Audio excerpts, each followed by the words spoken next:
The project closed at 3 million. Victor's voice cut through the boardroom like ice. Applause erupted. Everyone clapped, smiling, except me. Because while they celebrated, I realized something chilling. My name wasn't mentioned once, and I was the one who built that deal from nothing. Let me take you back to where this started.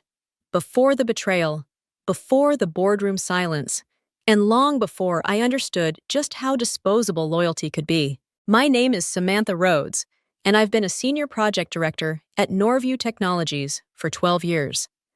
Not flashy, not political. I've always let my work speak for itself. And it did. Quietly, consistently, successfully. The green energy platform deal had been my baby from the beginning. 11 months of meetings, sleepless nights, and impossible negotiations. There were weeks when I worked 18-hour days, missed dinner with my daughter, even canceled a vacation I hadn't taken in 5 years just to finalize a prototype for our biggest prospect. It wasn't just a project to me. It was a personal triumph. One I thought would finally be acknowledged. That's why I wore that pen to the meeting. It's a silver fountain pen, smooth, old-fashioned, a little scratched. My husband gave it to me on the day I got my first promotion. Use it when you sign something that matters, he'd said, 20 years ago. I had planned to use it today. I'd imagined Victor handing me a contract bonus, or at least a recognition letter. Something symbolic, something real. Instead, I sat there while Victor Crane, our newly hired CEO, soaked in the praise and ran his fingers through his $300 haircut. The contract had been signed, the project approved, the client delighted. But in every word he spoke, I didn't exist. And then came the dagger. Victor smiled and gestured to his right. We'll be moving forward under the guidance of Eva Lansing, our new associate director. Eva, the same Eva who had joined us 3 weeks ago. Young, blonde, impeccably dressed, with no experience in green tech. But, as I had started to suspect, a long and complicated history with Victor, one that had nothing to do with clean energy. She smiled like a woman who'd won something. I smiled too, but mine wasn't real. I could feel my palms grow cold beneath the table.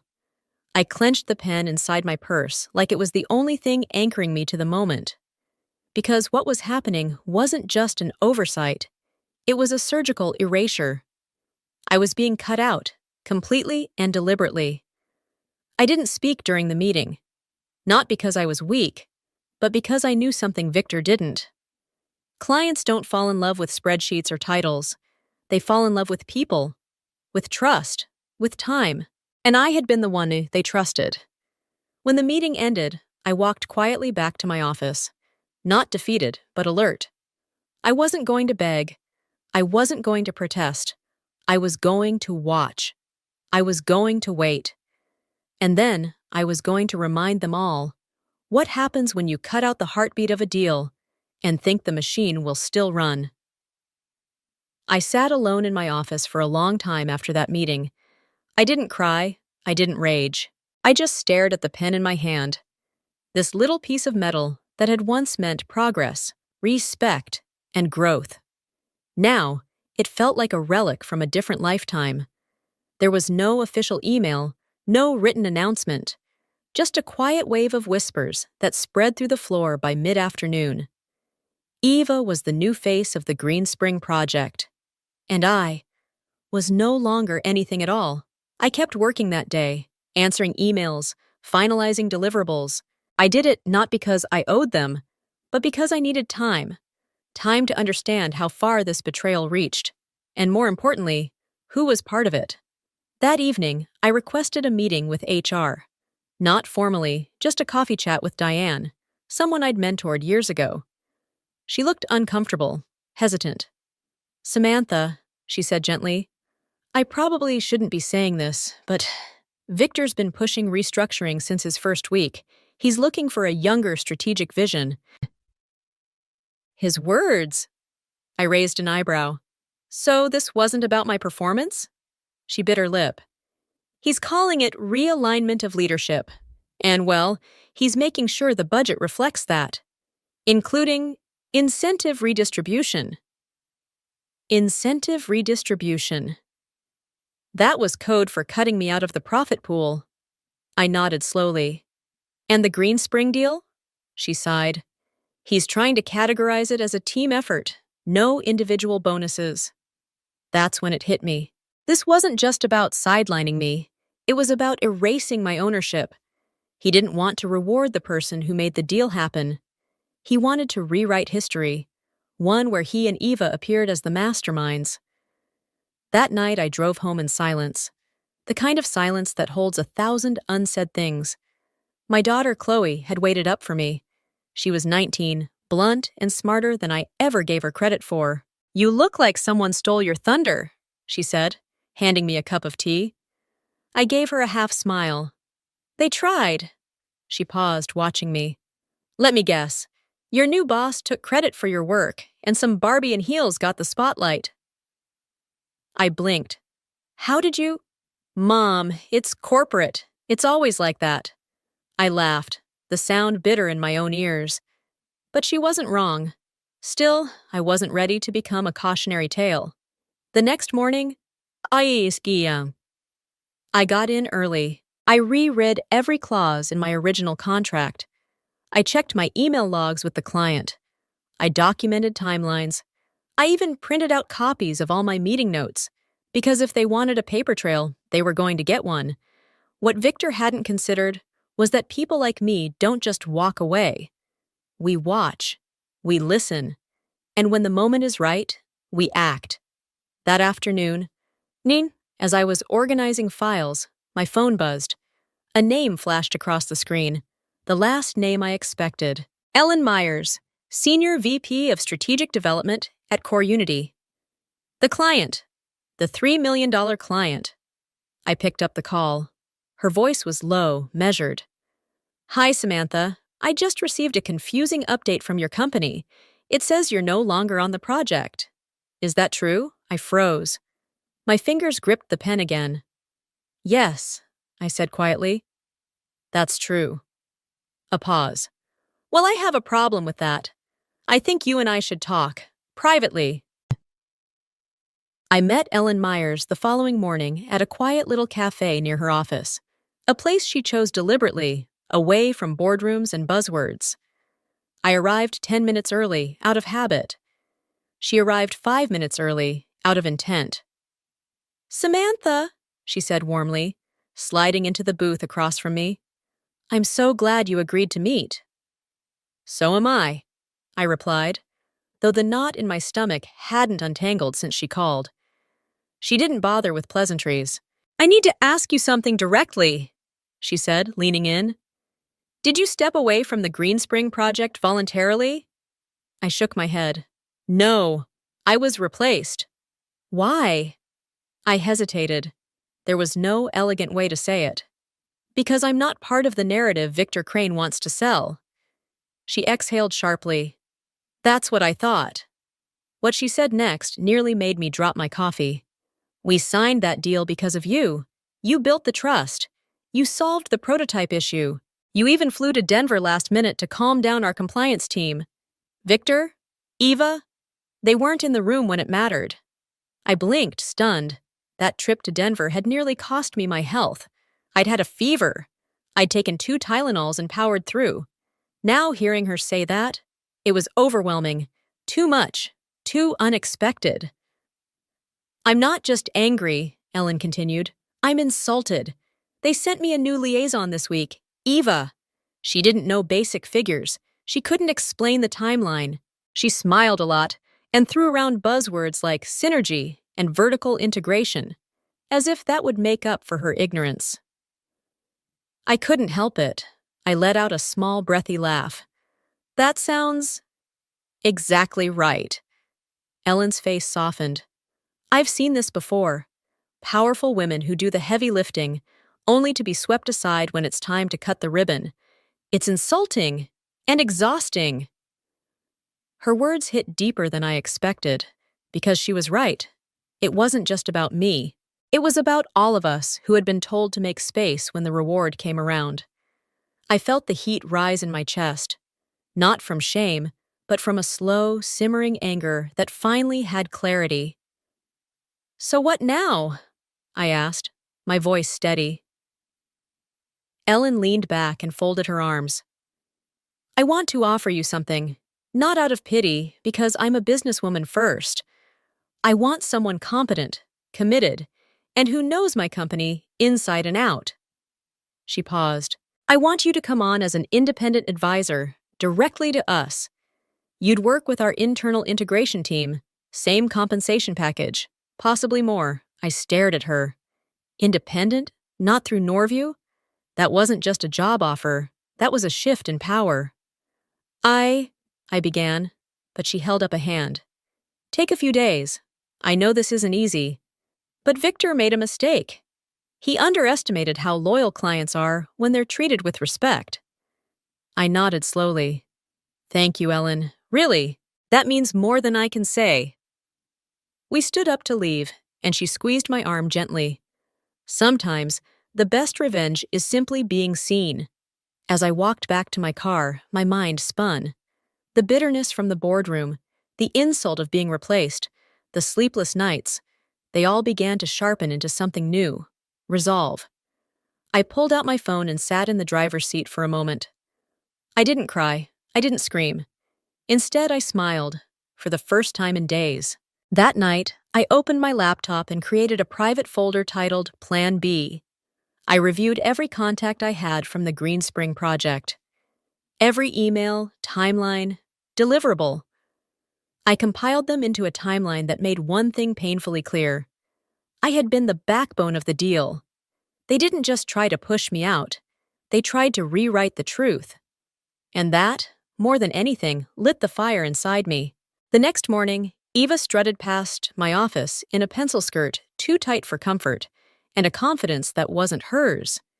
She glanced in at me like I was yesterday's news. Oh, how wrong she was. I picked up the phone and dialed one more number.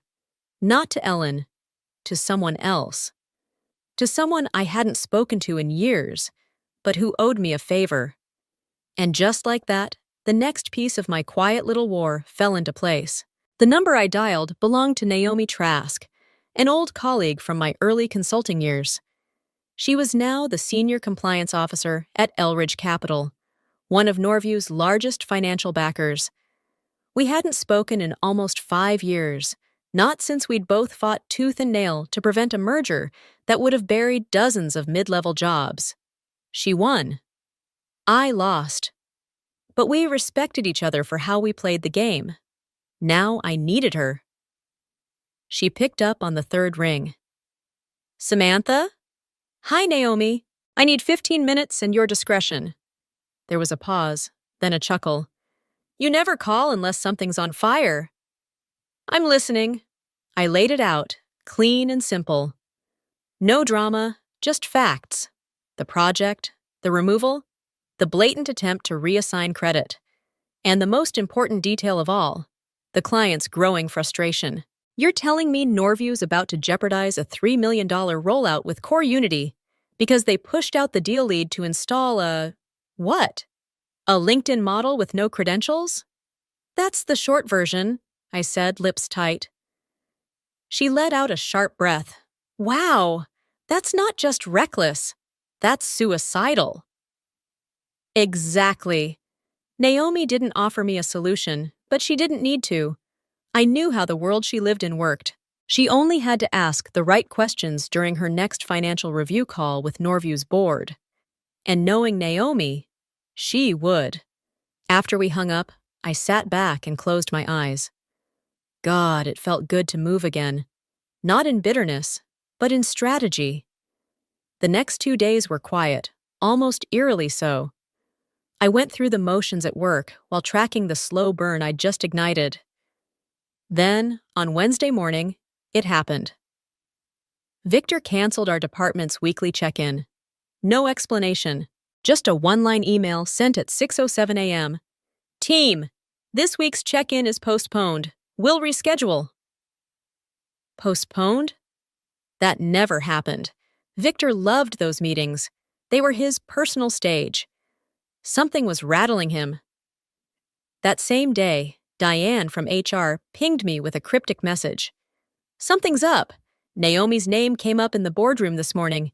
You didn't hear it from me." I smiled at the screen, too pleased, too satisfied. So soon? I hadn't expected the dominoes to fall this quickly. But then came the part that infuriated me. That afternoon, I received a forwarded email, sent company-wide. Eva had been appointed Strategic Vision Liaison for the Green Spring Project. A made-up title if I'd ever seen one. The announcement praised her for her energy, her fresh perspective, and, this one really burned, her deep involvement since the project's inception. What? Since the inception? She'd been there 3 weeks. I closed the email and stared at the wall for a long moment. Too much, too fast, too insulting. I'd played the long game until now. But this was rewriting history in real time.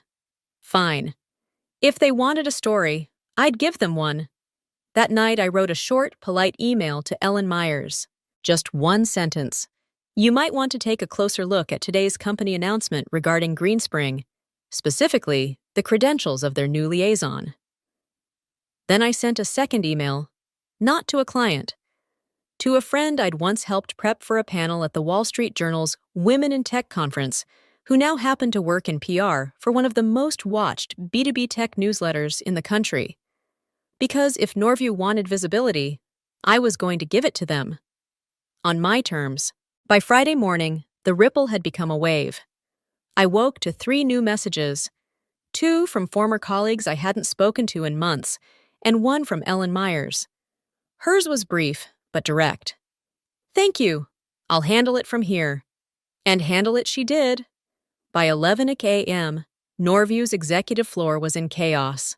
Word had gotten around that Ellen had requested a full audit of the Greenspring engagement, specifically asking for the credentials and involvement timeline of the newly appointed liaison, Eva Lansing.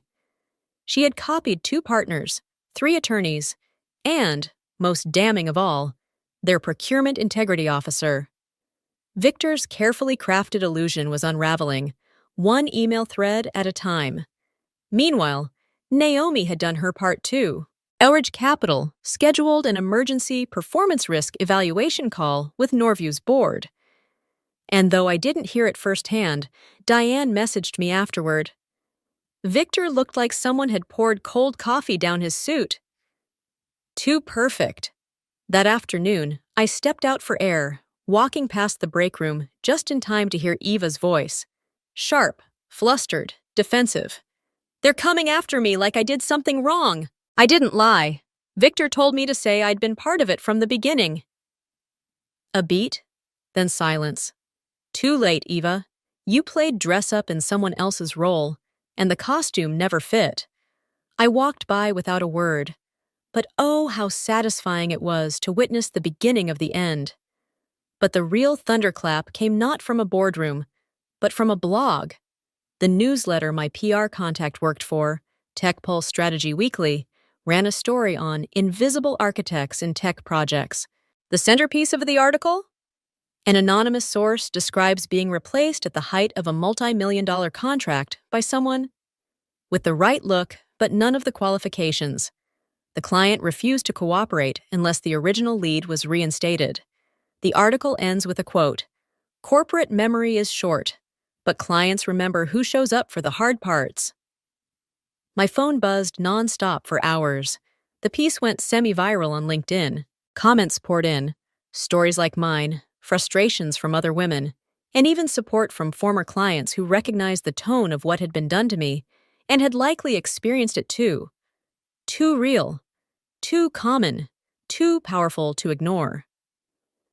Later that evening, Chloe found me at the kitchen table, still scrolling. "Mom," she said, grinning, "you broke LinkedIn." I laughed, really laughed. For the first time in weeks, I felt light, like I had taken back something no one else could have handed to me, my own narrative. But with every move forward, there's always a reaction. Monday morning brought a calendar invite. Urgent, Victor Crane. 10 o'clock a.m., executive conference room.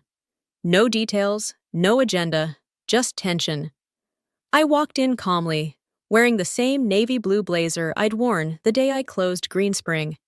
Victor was already seated, flanked by two board members, and, surprise, surprise, Eva. She looked like she hadn't slept. Victor didn't waste time. Samantha, we're concerned about certain perceptions regarding recent events. It would be in everyone's best interest to clear the air. I smiled politely.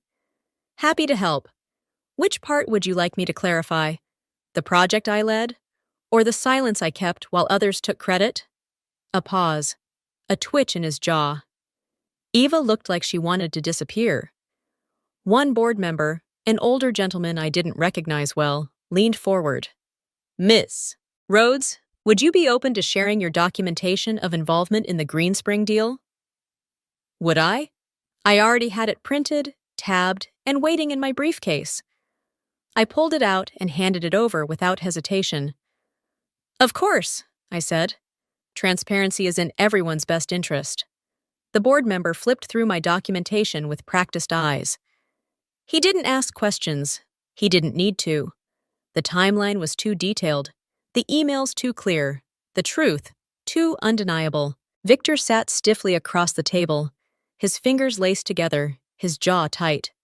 Eva didn't look up once. I kept my voice calm. Every meeting, every draft, every client call, I logged it all. I don't say that to boast. I say it because this wasn't an accident. It was a pattern. I was removed with intention. There was a long silence. Then the board member looked at Victor. Why were these records not disclosed when we asked for project leadership verification last week? Victor cleared his throat. We were still reviewing the structure. A laugh nearly escaped me. Reviewing the structure? That was corporate speak for we were hoping no one would check. But they had. And now it was too late. Another board member, a woman I'd once briefly worked with on a separate initiative, spoke next. Victor, were you aware of Eva's lack of credentials prior to assigning her to lead Greenspring? He hesitated. She's learning, and her perspective brings energy we were missing. That was it. The boardroom went still. Cold. Too much. Too tone-deaf. Too dismissive. And then the older gentleman turned to me. So, Rhodes, if we were to formally reappoint you to the Greenspring contract as the project's strategic lead, would you accept? My chest tightened, not from fear but from surprise. After everything, they were offering it back? I took a breath. No, I said gently. The client has already asked me to work directly with them. And frankly, I intend to honor that. I'm not interested in a seat that was only offered after public pressure made silence impossible. That landed like a crack of thunder in the room. Victor's face turned red. But, I continued, I'm willing to support the transition on my terms to ensure the project's success, because I care about the outcome more than the optics. That part was true. Always had been. The board members exchanged a look.